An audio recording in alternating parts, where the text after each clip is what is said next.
मतलब मोदी जी को प्रधानमंत्री बनाया वो अपना काम करे, केजरीवाल साहब को सीएम बनाया वो अपना काम करे। पानी का तो बिल आता ही नहीं है हमारा। डीटीसी बस हो गई, और भी ऐसी कई चीज़ें हैं जिन्होंने बहुत अच्छी फैसिलिटी दे रखी है हमें दिल्ली सरकार ने। नमस्कार, मैं अब्दुल बासित। आज का हमारा टॉपिक है दिल्ली सर्विसेज बिल, जो कि 3 तारीख को लोकसभा के अंदर और 7 तारीख को राज्यसभा के अंदर पारित हो चुका है। इस पर अमित शाह जी का ये कहना है कि ये कहीं पर भी जो है दिल्ली सरकार की पावरों को छीनने के लिए नहीं है, बल्कि हमारी पावरों का, हमारे अधिकारों का हनन ना हो, इसलिए ये बिल लाया गया। अब इस पर जनता की क्या राय है, तो जानते हैं जनता से। अभिषेक जी, स्वागत है हमारे चैनल में आपका। तो दिल्ली सर्विसेज बिल जो ये सेंट्रल गवर्नमेंट लेकर आई है, इसके बारे में आप क्या कहना चाहेंगे? देखिए, जो ऑर्डिनेंस सुप्रीम कोर्ट के आदेश के बाद सेंट्रल गवर्नमेंट लेके आई है, ये मैं तो एज अ सिटीज़न होने के नाते कहूँगा कि ये हमारे वोट का इन्होंने अपमान किया है। मतलब हम दिल्ली में एक सरकार चुनते हैं, किसी की भी हो, बीजेपी, कांग्रेस, आम आदमी पार्टी, किसी की भी हो, तो हमारी कुछ उससे एक्सपेक्टेशंस होती हैं कि भाई ये गवर्नमेंट आएगी, ये काम करेगी, वो काम करेगी, फलाना ढिमकाना। लेकिन जब आप एक चुनी हुई सरकार को लोकतंत्र में कुछ अधिकार दोगे ही नहीं, तो वो काम करेगी कैसे? अभी इन्होंने क्या किया, ऑर्डिनेंस के थ्रू इन्होंने सुप्रीम कोर्ट की वो रूलिंग को पलट दिया जो 8 साल बाद आई थी, जिसमें साफ साफ ये कहा गया था कि एक चुनी हुई सरकार है, लोकतंत्र में चुनी हुई सरकार सबसे बड़ी होती है, ठीक है, क्योंकि उसको पब्लिक का मैंडेट मिला होता है। उनके पास वो अधिकार होने चाहिए, वो कर्मचारियों के ट्रांसफ़र पोस्टिंग के अधिकार उनके पास होने चाहिए, वो स्वतंत्रता उनको मिलनी चाहिए कि जो उन्होंने लोगों को मैनिफेस्टो के थ्रू अपने वादे किए हैं वो उसको पूरा कर सके। सुप्रीम कोर्ट जिस दिन बंद होती है शाम को 5 बजे 9 बजे ये ऑर्डिनेंस ले आते हैं। क्या ज़रूरत पड़ी थी? अगर ऑर्डिनेंस लाना ही था तो 2014 से मोदी जी की सरकार है, 2023 चल रहे, 9 साल हो गए, 8 साल से केजरीवाल साहब की सरकार है। ऑर्डिनेंस पहले ले आते, लेकिन इनकी नीयत में खोट था। इन्होंने देखा केजरीवाल साहब पहले ही अच्छा काम कर रहे हैं, अब इनको पूरी पावर मिल जाएगी तो और अच्छा काम करेंगे और विस्तार होगा। इस तरह के काम करने से कुछ नहीं होता, सिर्फ ये है कि अपनी तानाशाही दिखाते हैं। इनको सब चीज़ों को अपने कंट्रोल में रखना है। ये और स्टेट्स में भी कर रहे हैं।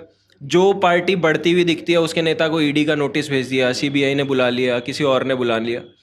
इस तरीके से तो ये देश नहीं चल पाएगा। मतलब मोदी जी को प्रधानमंत्री बनाया वो अपना काम करे, केजरीवाल साहब को सीएम बनाया वो अपना काम करे, सब कुछ स्वतंत्रता है ना। अब मोदी जी के काम में कोई ऑर्डिनेंस या कुछ और ला के यूँ बना दे कि राष्ट्रपति जो है वो कंट्रोल करेगा। इन्होंने किया क्या है, सीएम को क्लर्क बना दिया।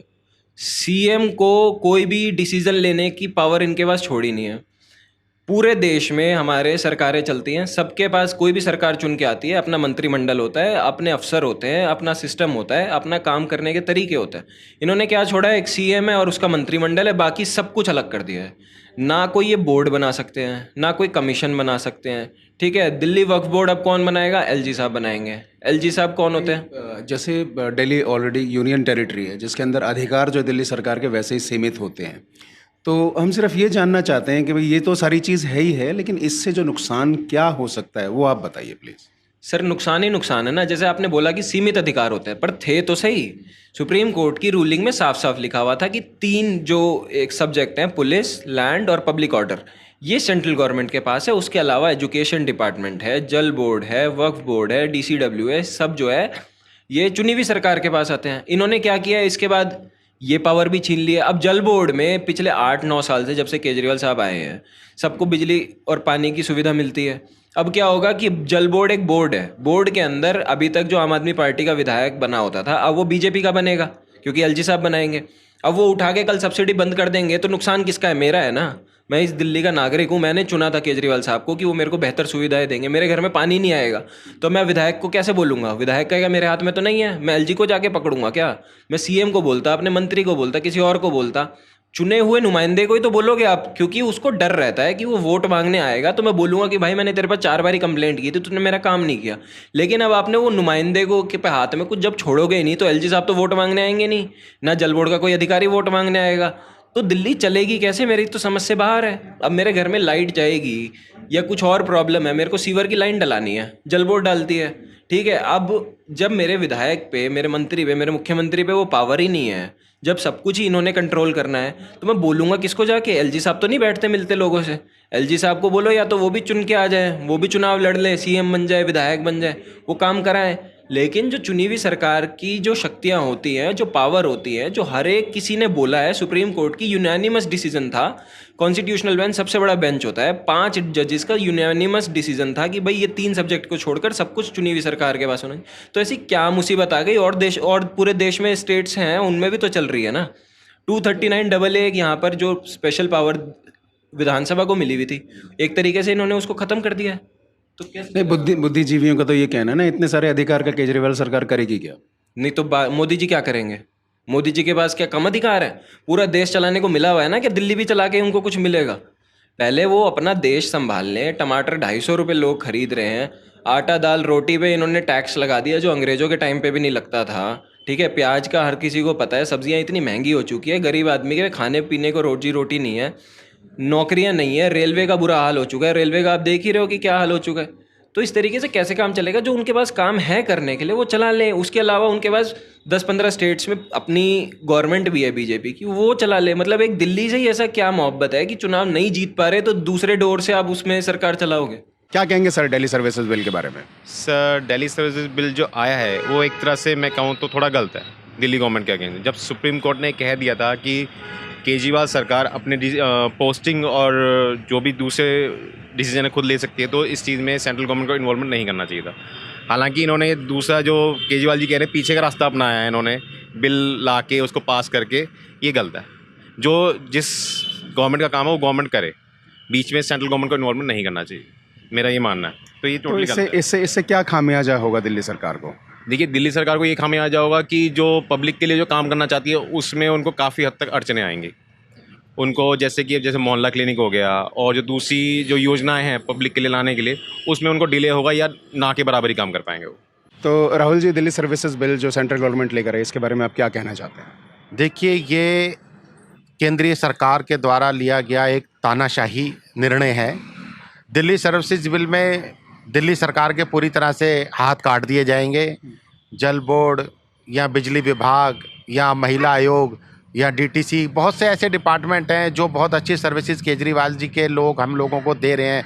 मिडिल क्लास तो ये चाहता है कि भाई मिडिल क्लास को थोड़ा सा बेनिफिट होना चाहिए। जैसे हमें बिजली में सब्सिडी मिलती है, केजरीवाल जी इतने वर्षों से दे रहे हैं, हमें आज तक दिक्कत नहीं हुई। पानी का तो बिल आता ही नहीं है हमारा। डीटीसी बस हो गई, और भी ऐसी कई चीज़ें हैं जिन्होंने बहुत अच्छी फैसिलिटी दे रखी है हमें दिल्ली सरकार ने।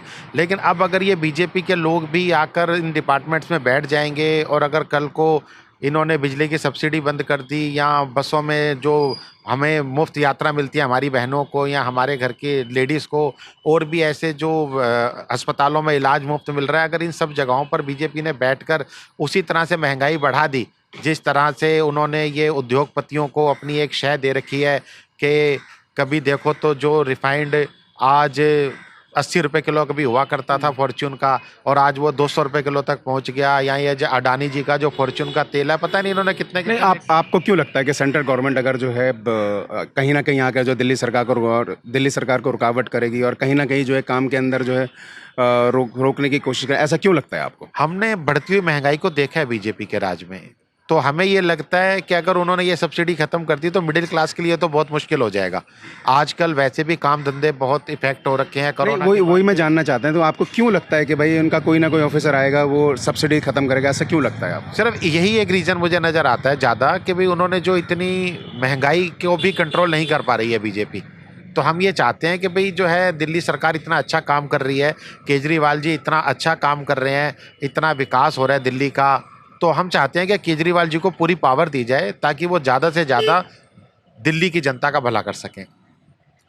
गगन जी, आप क्या कहना चाहेंगे दिल्ली सर्विसेज बिल के बारे में? आपको क्या लगता है कि मतलब ये दिल्ली सर्विसेज बिल की वजह से दिल्ली सरकार को नुकसान होने वाला है या जनता को जो है कोई नुकसान होने वाला है? छाबड़ा साहब की बात से मैं बिल्कुल सहमत हूँ।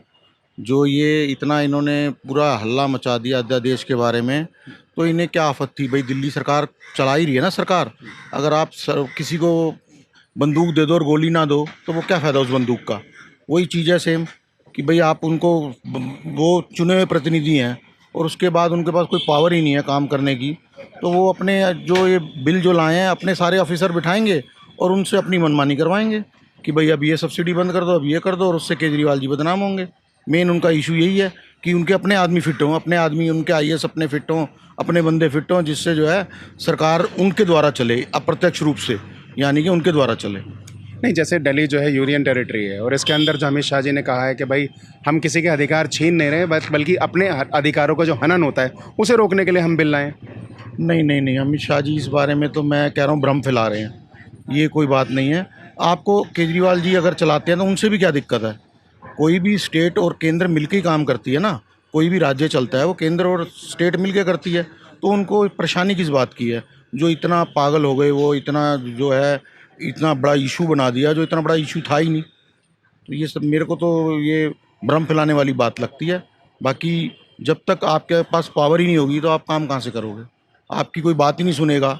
ये खुद एक बार एक सांसद ने कहा था कि केजरीवाल जी की तो ये हालत है कि चपरासी भी उनको बाहर अंदर मिलने से किसी से मना कर देता है। तो सारी बात पावर की है, वही है। तो आपको लगता है कहीं ना कहीं जो है दिल्ली की जनता का इससे नुकसान होने वाला है? बहुत ज़्यादा नुकसान होगा जी, जब सारी सब्सिडियाँ बंद हो जाएंगी, जो वो देना चाहते हैं लोगों को।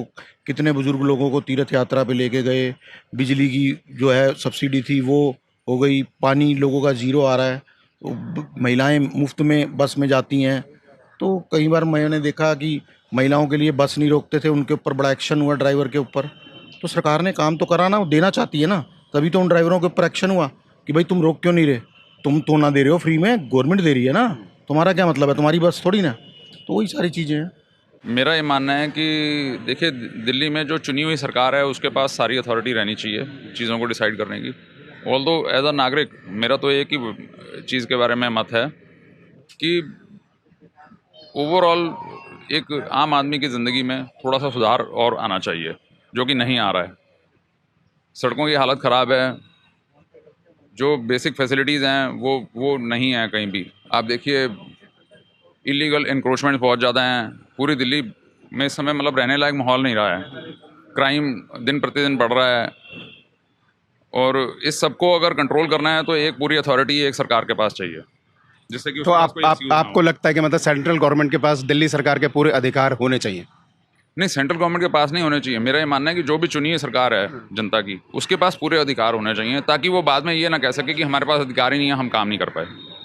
मेरा ये मानना है। देखिए, तो कहीं ना कहीं आपको ये लगता है कि कहीं ना कहीं मिसअंडरस्टैंडिंग बढ़ेगी, दिल्ली सरकार काम करना चाहेगी तो कहीं ना कहीं हाँ बिल्कुल, बीजेपी की तरफ से रुकावट होगी। हाँ बिल्कुल, ये तो एक दूसरे की टांग खींचते रहेंगे नेता लोग, और काम ना करने का एक बहाना मिलेगा। इससे अच्छा ये है कि एक चुनी हुई सरकार को पावर दी जाए, जिससे उनको मौका दिया जाए काम करने का। अगर वो ना कर पाएँ तो फिर डेफिनेटली उसके बारे में कुछ ना कुछ सोचना चाहिए, बट इस स्टेज पे नहीं। तो आपका मानना ये है कि जो ये बिल जो लाया गया है ये कहीं ना कहीं हित में नहीं रहेगा दिल्ली? मांगता है ये इसमें थोड़ा सा सुधार होना चाहिए। शायद हो सकता है कि ये बिल दिल्ली की जनता के लिए इतना कारगर ना हो, मेरा ये मानना है। सर, दिल्ली सर्विसेज बिल जो केंद्र सरकार लेकर आई है उसके बारे में क्या कहना चाहेंगे आप? सर, ये सरासर गलत है कि एक आप चुनी हुई सरकार को काम करने का मौका नहीं दोगे, उसके सारे अधिकार छीन लोगे, उसे हर मोड़ पे तुम उसे तंग कर रहे हो। कोई ये तरीका थोड़ी ना है। तुम भी तो फ्री माइंड होके काम कर रहे हो, तुम्हारे कोई बंदिश में है, तुम उसे भी फ्री काम करने दो, तभी वो काम कर, उसके काम एक मौका तो दो पूरे फुल फ्लैश काम करने का, सारे राइट्स के साथ उसे काम करने का मौका दोगे, फिर वो अपना रिजल्ट दिखाएगा। अगर वो काम ना करे, तुम जो मर्जी उसके ऊपर अंकुश लगाओ, जैसे मर्जी करिए, जो आपको मन करे वो करिए। एक बार उसे मौका तो दो कि पूरे, आप भी तो जब दिल्ली सरकार में थे आपने भी तो यही पूरे पूर्ण राज्य के दर्जे की बात करी थी कि भी पूर्ण राज्य का मतलब क्या होता है कि पूरे अधिकार होंगे तभी पूर्ण राज्य होगा ना। तो आप उसे काम करने दीजिए। एक बार आपसे गुजारिश है कि आप उसको पूरे फुल फ्लैश तरीके से काम करने का मौका दीजिए। अच्छा, आपको क्यों लगता है कि जो कहीं ना कहीं दिल्ली सरकार में ये जो है खराबी पैदा करेगा बिल? ये तो खराबी कर ही रहा है। अफसरों को काम, अफसर नहीं काम करना है, मंत्री लोग थोड़ी ना काम, मंत्री तो आदेश देता है। आदेश का पालन तो नीचे वाले तबके ही करते हैं ना। तो जब उस तबके को ही तुम पूरे राइट दे रहे हो, मंत्री को तो जीरो कर रहे हो, तो कैसे काम होगा? तो ये तो गलत ही है ना जी। जैसे कि आपने देखा, हमने जनता की राय ली और सबका यही कहना है कहीं ना कहीं ये बिल जो है दिल्ली सरकार को काम करने के लिए रोकेगा और दिल्ली सरकार के हित में नहीं रहेगा और ना ही जनता के हित में रहेगा। अब ये तो आने वाला समय ही बताएगा ये बिल कितना कारगर रहता है। तो आज के लिए बस इतना ही। कैमरामैन सोहेल के साथ मैं अब्दुल बासित लेता हूँ विदा। Good bye.